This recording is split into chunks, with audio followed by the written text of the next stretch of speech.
Ayan, so isa na namang scammer ang nag-attempt na mang-scam. So, ngayon ko lang kasi nabuksan tong cellphone na to dahil di ko naman na to ginagamit, pati yung number. So, ngayon ko lang nabuksan. Ito, BDO Advisory. Yung cellphone number niya, 0950-3848611. So, ito yung kanyang text. Ay, hindi pala yan. Hindi.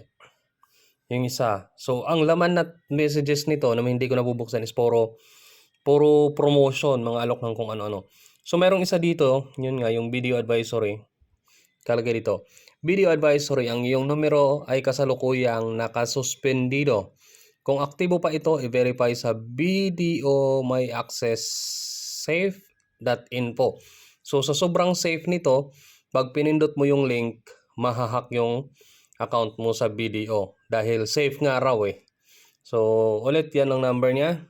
0950-384-8611. So, walang kwenta yung SIM registration law.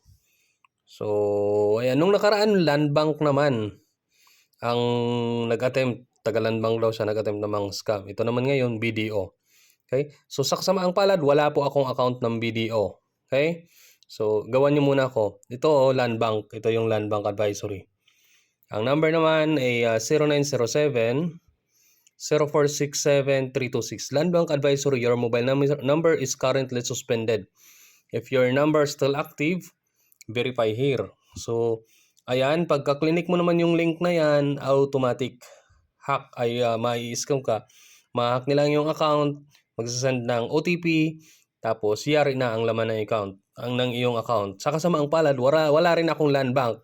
Tigilan nyo ako kaka-scam. Wala akong pera. Kung utang, marami. Yan.